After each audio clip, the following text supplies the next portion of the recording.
കൃഷ്ണ ഗുരുവായൂരപ്പാ ശരണം. ഗുരുവായൂരപ്പൻ്റെ ഉച്ചപൂജയും കളഭാലങ്കാരമൊക്കെ കഴിഞ്ഞു.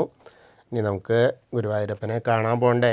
ഇന്നിപ്പോൾ ഗുരുവായൂരപ്പൻ്റെ ചതുർബാഹുവായ വിഗ്രഹത്തിൽ, ദേവകൾ പൂജിതമായ വിഗ്രഹത്തിൽ ഭഗവാൻ ഏത് രൂപത്തിലാണ് കളഭാലങ്കാരത്തിൽ നിൽക്കുന്നത് ഭക്തരെ കാണാനായിട്ട് നോക്കാനായിട്ട് നമുക്ക് പോവാം.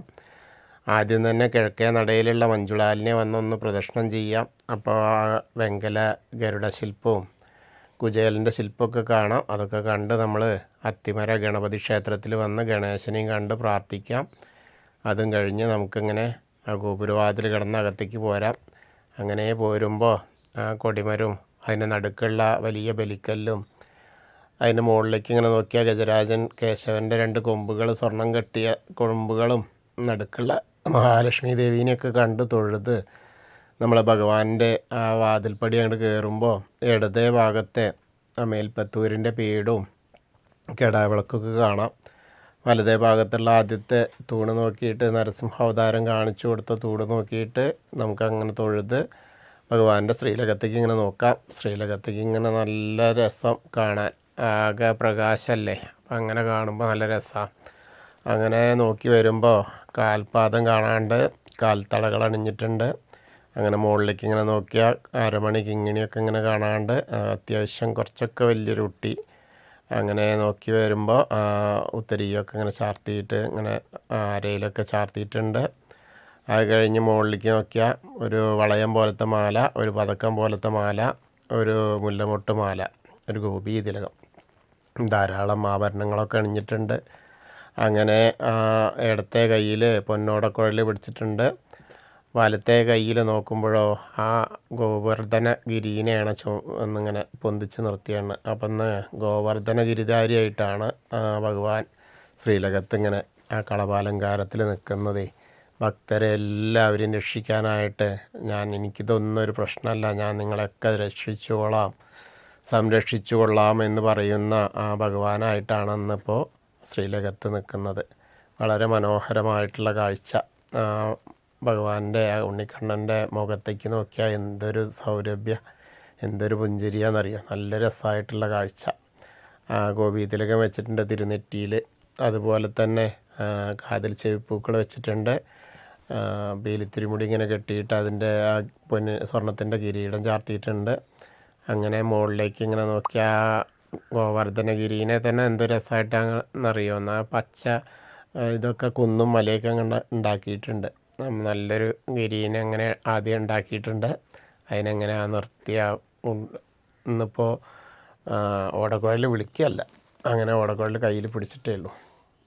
അപ്പോൾ എല്ലാവരെയും സംരക്ഷിക്കാനായിട്ട് ഞാനുണ്ട് എന്ന് പറയുന്ന ആ ഉറപ്പാണ് നമുക്കുള്ളത്.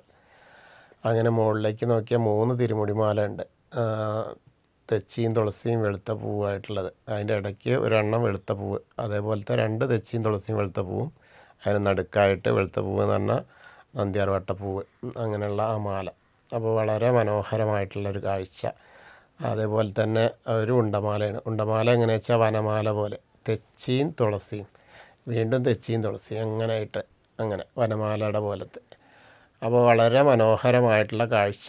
അപ്പോൾ നമ്മളിപ്പോൾ ഭഗവാന്റെ സോപാനപ്പടിയിൽ നിന്ന് ഭഗവാന്റെ ശ്രീലകത്തേക്ക് നോക്കുകയാണ്. ശ്രീലകത്തേക്ക് നോക്കുമ്പോൾ കാണുന്ന കാഴ്ചയാണിത് കേട്ടോ.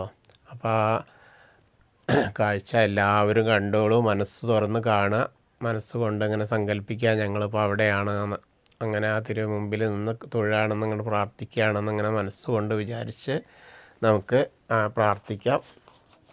അതിന് ശേഷം അവിടെ നിന്ന് ഇങ്ങനെ തൊഴുത് ഇറങ്ങിയാൽ അഗ്നി കോണിലുള്ള ബലിക്കല്ലും അതേപോലെ തിടപ്പള്ളിയും ചുവരിൻ്റെ മുകളിലുള്ള ആലിലക്കണ്ണനെയൊക്കെ കണ്ട് തൊഴുത് ഇങ്ങനെ ഗ്രില്ല് കഴിഞ്ഞ സപ്തമാതാക്കളെ കണ്ടു തൊഴാം. പിന്നീട് അങ്ങനെ വന്ന് ഗണേശനെ കണ്ടു തൊഴാം, ഗണേശനെ കണ്ട് പ്രാർത്ഥിക്കാം. ഏകദന്തം മഹാകായം ദപ്തകാഞ്ചന സന്നിഭം ലംബോദരം വിശാലാക്ഷം വന്ദേഹം ഗണനായകം. അത് കഴിഞ്ഞ് സരസ്വതി അറയ്ക്ക് നോക്കുക, സരസ്വതി ദേവീനെ പ്രാർത്ഥിക്കുക. സരസ്വതീ നമസ്തുഭ്യം വരദേ കാമരൂപിണി വിദ്യാരംഭം കരിഷ്യാമേ സിദ്ധിർഭവതു മേ സദാ. അങ്ങനെ തൊഴുത് അവിടുന്ന് വരുമ്പോൾ ആ കോർണറിലെത്തിയ ചെറിയ ഗണേശനെ കണ്ടു തൊഴാം. പിന്നെ മത്സ്യം, കൂർമ്മം, വരാഹം, നരസിംഹം വരെയുള്ള രൂപങ്ങളൊക്കെ കണ്ടു തൊഴാം. പിന്നെ മേൽശാന്തി അവിടുന്ന് അർച്ചന പ്രസാദമൊക്കെ വാങ്ങാൻ അന്നത്തെ ഉച്ചപൂജ ഉണ്ടായിരുന്നത് ചെയ്തിരുന്നത് കളഭാലങ്കാരമൊക്കെ ചെയ്തിരുന്നത് മേൽശാന്തി തന്നെയാണ്. അപ്പോൾ അദ്ദേഹത്തിൻ്റെ കയ്യിൽ നിന്ന് അർച്ചന പ്രസാദമൊക്കെ വാങ്ങാം. അത് കഴിഞ്ഞ് അങ്ങനെ നമ്മൾ വാമന രൂപവും ഗജേന്ദ്രമോക്ഷത്തിൻ്റെ രൂപമൊക്കെ കണ്ട് തൊഴുത് അനന്തശായിയായ അനന്തപത്മനാഭനെയും ഗരുഡാരൂഢനായിരിക്കുന്ന മഹാവിഷ്ണുവിനെയൊക്കെ കണ്ടു തൊഴാം.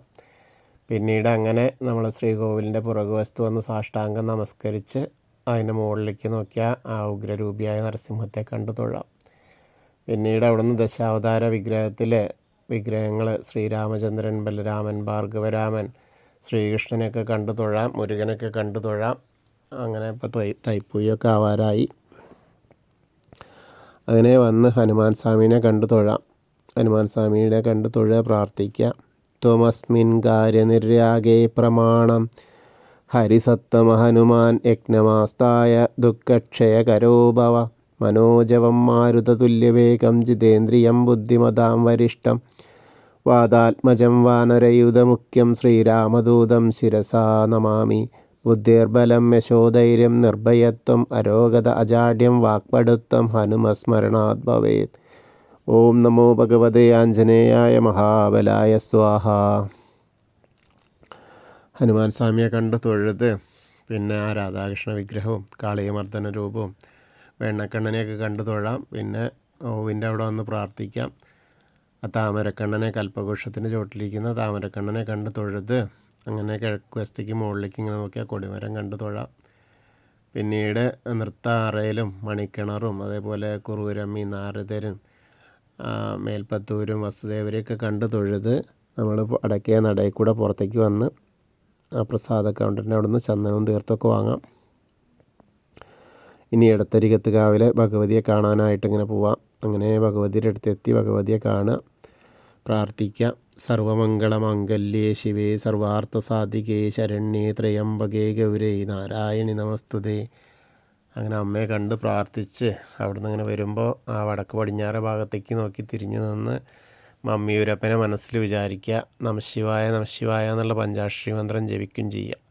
അപ്പോൾ നമ്മൾ മമ്മിയൂർ പോയി ദർശനം കിട്ടിയ പോലെയാവും. എന്നിട്ടൊന്ന് പ്രദക്ഷിണം ചെയ്ത് അവിടുന്ന് ഇങ്ങനെ പോകുന്ന കൊടിമരത്തിൻ്റെ അവിടെ വന്ന് വീണ്ടും ഭഗവാന്റെ ശ്രീലകത്തേക്ക് നോക്കിയിട്ട് ആ ഗോവർദ്ധന ഗിരിധാരിയെ കണ്ട് പ്രാർത്ഥിക്കാം. അങ്ങനെ അവിടുന്ന് നമസ്കരിച്ച് ആ കൂത്തമ്പലത്തിലും അതേപോലെ അയ്യപ്പസ്വാമിയുടെ അടുത്തും വന്ന് പ്രാർത്ഥിക്കുക, നമസ്കരിക്കുക. ഭൂതനാഥ സദാനന്ദ സർവഭൂതദയാപര രക്ഷ രക്ഷ മഹാബാഹോ ശാസ്തേ സ്തുഭ്യം നമോ നമ. അങ്ങനെ അവിടെ വന്ന് തൊഴുത് പ്രാർത്ഥിച്ച് ഒന്ന് പ്രദക്ഷിണം ചെയ്ത് പടിഞ്ഞാറ് നടയിലുള്ള ദീപസ്തംഭത്തിൻ്റെ മുകളിലുള്ള വേണുഗോപാലിനെയും കൊടിമരത്തിൻ്റെ മുകളിലുള്ള ഗരുഡധ്വജനെയും കണ്ട് അങ്ങനെ പടിഞ്ഞാറ് നടയിൽ കൂടെ തന്നെ പോന്ന് രുദ്രതീർത്ഥ കുളത്തെ ഒന്ന് പ്രദക്ഷിണം ചെയ്യുക. പ്രദക്ഷിണം ചെയ്യുമ്പോൾ നടുക്കുള്ള കാളിയമർദ്ദന രൂപിയെ കാണാം. പിന്നെ പൂന്താനം തിരുമേനി പൂജിച്ച വിഗ്രഹം, ആ കണ്ണൻ്റെ വിഗ്രഹം, ഉണ്ണിക്കണ്ണൻ്റെ വിഗ്രഹമുള്ള നാരായണാലയത്തിൽ പോയിട്ട് അതൊന്ന് കണ്ട് തൊഴുത് വരാം. പിന്നീട് നമ്മൾ ഭഗവതി നടയിലും വലിയ ദീപസ്തംഭത്തിൻ്റെ അവിടെ വന്ന് വീണ്ടും ഭഗവാന്റെ ശ്രീലകത്തേക്ക് നോക്കാം. ആ ഗോവർദ്ധന ഗിരിധാരിയെ ഒന്നുകൂടി കണ്ടു തൊഴാം.